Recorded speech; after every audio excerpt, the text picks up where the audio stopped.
Meus amados irmãos e minhas irmãs, paz e bem. Em nome do Pai, do Filho e do Espírito Santo. Amém. Que o Senhor nos conceda a graça do seu Espírito Santo, para que possamos aprofundar e meditar sobre a sua santa palavra e sobre o ensinamento dos santos padres. Glória ao Pai, ao Filho e ao Espírito Santo, como era no princípio, agora e sempre. Amém. Bem, hoje nós vamos iniciar o estudo dos chamado pensamentos malvados.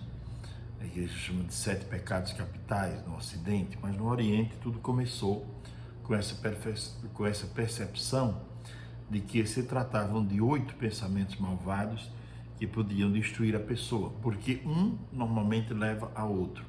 Por isso depois a igreja chamou de pecados capitais, porque são pecados que aparentemente não são grandes, mas que são porta para que possam entrar outros males em nossa vida. E nós vamos fazer isto a partir de Evagrio e de outros padres da igreja, falar um pouco sobre a gula hoje, certo? Nós estamos fazendo como lives, mas depois de algumas tentativas, quando a internet não está boa, quando chove, de alguns fracassos também nesse sentido, então eu preferi agora gravar e colocar no ar, e cada um pode vir aqui e pegar o estudo a hora que desejar e aprofundar. É bom ter sempre uma caneta, um papel em mão, um lápis e um caderno para que você possa notar aquilo que você deseja notar do retiro quaresmal, tá bom? Então hoje nós vamos começar falando sobre a gula. O que é a gula?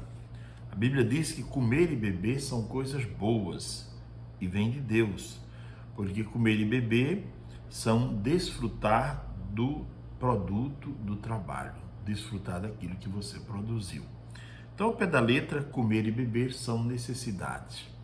E quando é que essas coisas se tornam pecado? Quando é que isso se torna pecado? É claro que os santos padres abriram esta discussão, mas hoje existem outros elementos que podem ajudar a pensar sobre isso. Mas já na época se pensava um pouco sobre isso. Quando a frustração, a ansiedade, o tédio, tudo isso bate à nossa porta, uma das saídas mais fáceis é comer. Comer sem necessidade, comer de maneira descontrolada, comer. Agora eu vou rapidamente começar nosso estudo pelo que diz Evagrio Pontico na sua carta a Eulógio, quando ele fala sobre a gula. O que é a gula? Evagrio Pontico diz: a gula é a mãe da luxúria, porque depois da gula vem outros pecados. E aqui eu posso citar como exemplo o caso de Herodes. Na festa que Herodes deu, estavam presentes os grandes do tempo dele, do seu reino, e vieram ali participar. E naquele banquete Herodes certamente se embriagou. E o que aconteceu? Depois que se embriagou, ele foi capaz de trair as coisas que ele de alguma maneira acreditava, né? E ele foi capaz até de mandar cortar a cabeça de João Batista, a quem ele admirava e a quem gostava de escutar, diz a palavra, embora as palavras de João o deixassem embaraçado, mas ele gostava de escutar João. Então, por meio da gula vem a luxúria. Depois que ele ficou embriagado, foi capaz de tudo. Conta-se a história de um monge na Idade Média que teria sido provado por Deus, que teria dito, desses 3 pecados, qual é o pior? Embriagar-se, estuprar uma pessoa ou matar alguém? Ele teria dito, o menor é embriagar-se. E aí o anjo teria dito, você sabe que se você se embriagar, você pode, depois de embriagado, estuprar alguém, matar alguém e depois não se dar conta do grande mal que fez? Pois bem, então, pecado da gula leva à luxúria, por isso é pecado capital, que leva a outros. Evagrio continua, a gula é alimento dos pensamentos de algazarras e de relaxamento do jejum. Então, depois que a pessoa bebe muito, ela normalmente perde o bom senso e ela começa a fazer várias coisas que poderia não fazer, né? Tem uma história curiosa que conta-se no meio popular, que depois que a pessoa bebe, ela se comporta, que bebe muito, ela se comporta normalmente. Ou ela se torna rica demais e poderosa sem ter um tostão, ou ela conta vantagem novamente, ou ela se torna brava como um leão, né? Ou daí por diante. Então, Evagrio chama atenção para isso. A gula é freio para a ascese, quer dizer, quando alguém abre a sua vida ou a sua casa para a gula, ela está freando toda a possibilidade de ascese, porque a ascese começa por ali. É também espanto diante das questões morais, porque a gula, como eu disse, ela abre portas para muitos pecados. Fantasia das comidas, uma fera bizarra, uma mania sem freios, um receptáculo de doenças. Interessante que já naquele tempo Evagrio tinha essa visão, que a gula engordava, era a porta para engordar, e a gordura seria um receptáculo de doenças físicas, né? Iniciando ou iniciação para a fornicação, foi o que aconteceu com Herodes, né? Perca do intelecto.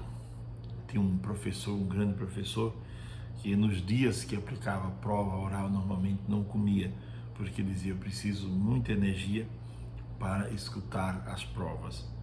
Fraqueza do corpo, sono pesado, diz Evagrio, morte triste.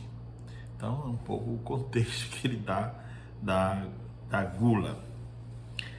Santo Agostinho, falando sobre a gula, ele diz: combate uma guerra cotidiana, todos os dias, contra a concupiscência da comida e da bebida.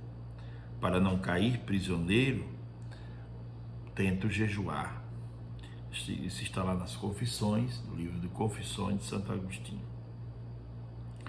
Depois, vale citar ainda São João Crisóstomo, com 2 pensamentos. Ele diz: o Deus deles é o ventre e sua honra está nas coisas vergonhosas, citando Filipenses capítulo 3, versículo 19. Esses são os que não meditam a vida espiritual e dizem: comamos e bebamos, porque amanhã vamos morrer, citando 1 Coríntios 15, 32, na chamada homilia sobre a carta de São Paulo aos Filipenses. São João Crisóstomo diz essas coisas. Então, a gula não se trata só de comer, mas se trata de comer de maneira desequilibrada, sem inteligência. Há poucos dias atrás me disse uma psicóloga que não se deve levar as emoções para a mesa, porque quando nós trazemos as emoções para a mesa, nós costumamos comer mais. Emoções e sentimentos frustrados, coisas que não resolvemos normalmente e queremos, de alguma maneira, usar a comida para aliviar aquela tensão. A gula também está ligada à compra de coisas desnecessárias, acumular e guardar muitas coisas desnecessárias, e está ligada à bebida do vinho ou outra bebida qualquer. Embora São João Crisóstomo diz uma coisa muito interessante. Ele diz: o vinho é obra de Deus, a embriaguez é obra do diabo. Quer dizer, ter o vinho e tomar uma dose de vinho não seria gula. Porém, embriagar-se seria obra do mal. Então, comer com desequilíbrio, sem inteligência, esse aqui é o erro. Comer em excesso e beber em excesso, algo que pode levar à embriaguez, depois ao sexo desregrado e, por último, à morte. Coisas que aconteceram na festa de Herodes, não é? Muito bem. Porém, os santos padres falam também do remédio, do combate e do remédio ao mesmo tempo. Evagrio diz assim: as tentações são necessárias para a vida e para o progresso espiritual do cristão. Retire as tentações e ninguém se salvará, diz Evagrio. Agostinho repete a mesma coisa. E o grande Sêneca, que não é padre da igreja, certo? É um filósofo da época romana, Sêneca diz: não pode ser patrão e governar os outros quem não é capaz de governar a si mesmo. Falando desse governo de si mesmo que nós vamos propor nesses dias de Quaresma.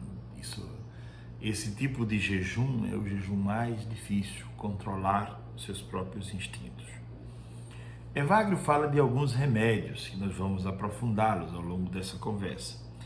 Mas primeiro ele diz: a primeira coisa importante para combater qualquer pecado é a figura do pai espiritual. Ter alguém com quem você possa conversar sobre a vida espiritual e conversar sobre os seus limites, seus problemas, suas dificuldades e ser ajudado, se deixar ajudar por essa pessoa, não é? Ele diz: diante do pai espiritual se deve fazer o exercício que ele chama de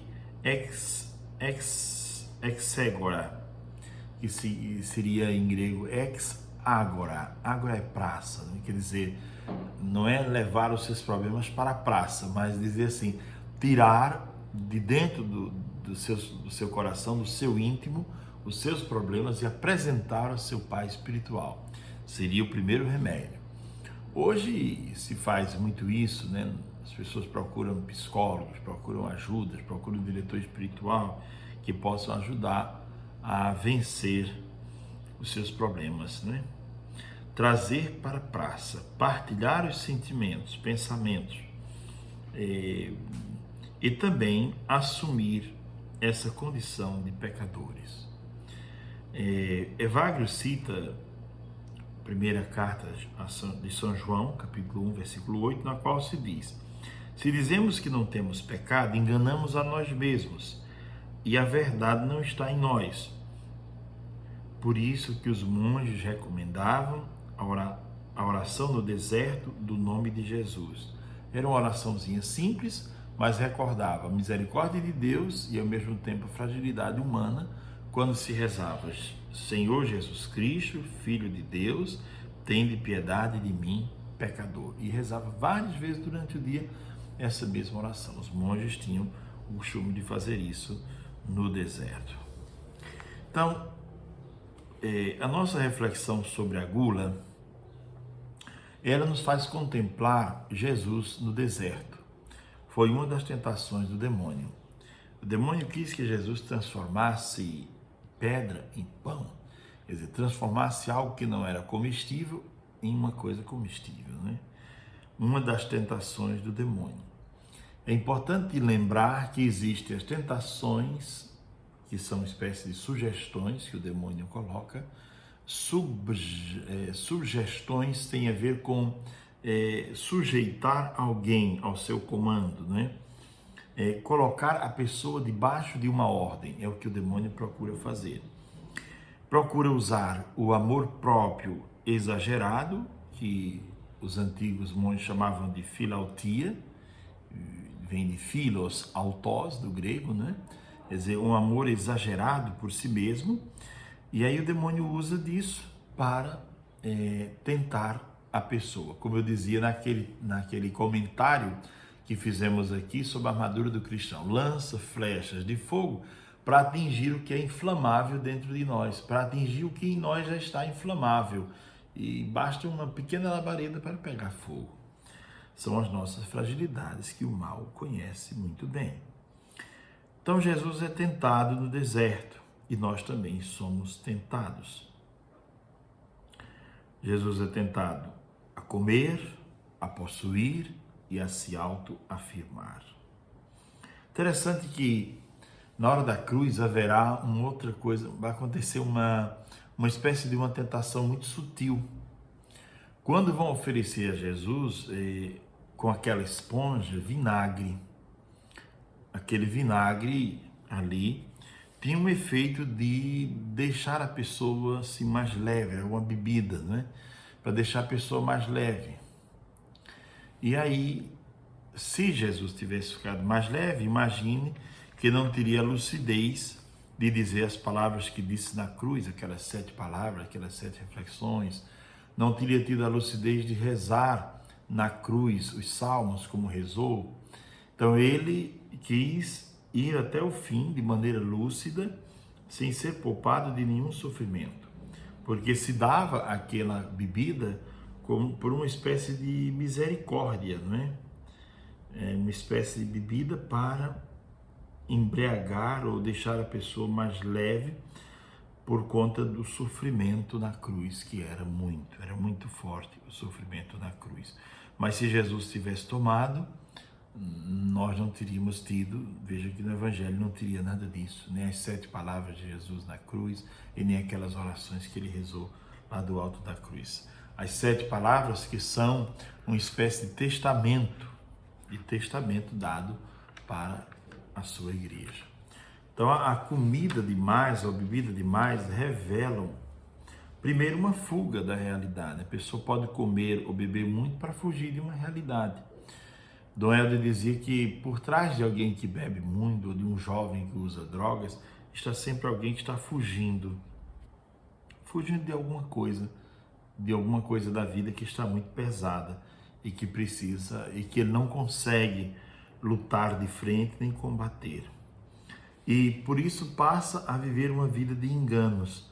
Mas uma vida de enganos é uma vida infeliz. Então não enfrenta as coisas com racionalidade.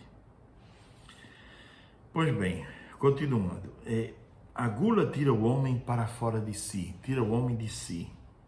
Aliena o homem, faz fugir da vida. A gula pode ter o sentido também de criar dependência tóxica e fugir do mundo. Uma espécie de embriaguez para fingir que as coisas estão bem, para fugir da realidade e fingir que tudo está bem. Essa é a realidade da gula. É assim que os antigos padres da igreja pensavam sobre a gula.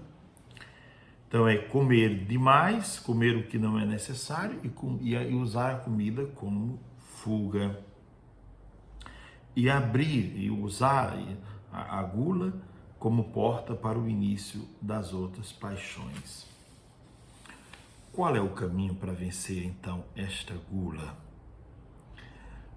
O caminho para vencer a gula é Wagner Ponto que vai nos dizer qual é. E eu vou agora citar para vocês o que ele diz lá no livro, na carta a Eulógio. Ele diz: o remédio para a gula é a abstinência.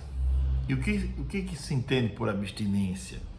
Ele diz: abstinência é ter freio para o ventre.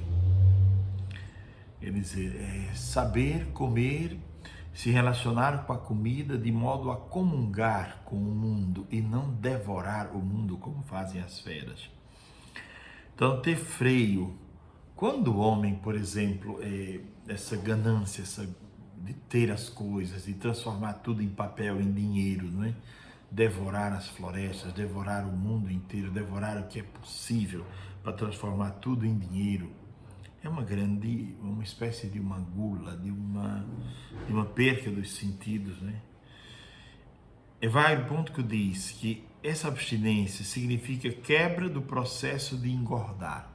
Interessante que os médicos hoje falam muito desse jejum, né, intermitente, que seria um jejum que não tem nada de religioso, não é tido como prática religiosa, mas ajuda a emagrecer e ajuda a ter mais saúde, a ter mais lucidez nos pensamentos.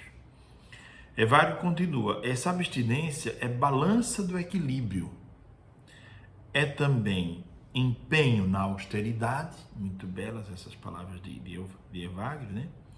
É lugar onde se domestica os pensamentos, são domesticados, é torre do trabalho ascético, quer dizer, é um ponto estratégico, porque se há um domínio sobre essa pulsão, depois todas as outras serão com mais facilidade dominadas. É um muro dos estilos de vida, é um caminho de repressão a essas paixões enganosas, mortificação dos apetites físicos, revivificação das almas e imitação da ressurreição e da vida de santidade. Então, Evagrio fala desse combate e dá esse remédio, assim como aqueles caminhos que eu citei agora há pouco, né? Ter o diretor espiritual, viver com ele uma experiência de hexágora, né? Seria esse o remédio que ele propõe, né? Então continuamos a reflexão dizendo que a comida pode tornar-se uma armadilha e fazer o homem perder o domínio de si. E isso acontece porque a gula está ligada a um processo de ansiedade, de frustração e de tédio, no qual a pessoa não vê solução. Diante dessas angústias, então, um doce, uma comida, uma coisa qualquer, né, para remediar as infelicidades. No grego, a gula é chamada gastromagia. Seria uma espécie de voracidade do estômago. Ver o mundo em função do seu próprio apetite. Esse é o perigo da gula. Então, meus irmãos e minhas irmãs, nesse tempo de Quaresma, que é um tempo favorável para a nossa reflexão, e mais que reflexão, para a nossa conversão, seria interessante nós pensarmos sobre isso, pontuando esses vários momentos em que falei sobre a gula. O guloso quer viver de maneira obsessiva, só de prazer, não quer combater e não quer viver momentos de esforço e de luta, de combatimento. Não quer viver o confronto, mas busca somente o que é cômodo. A gula destrói a sobriedade do homem. Nos tornamos incapazes também da relação e de ver a necessidade do outro, porque pensamos somente no nosso bem-estar. E assim, uma amizade, um casamento e as relações do dia a dia podem sucumbir por conta do pecado da gula.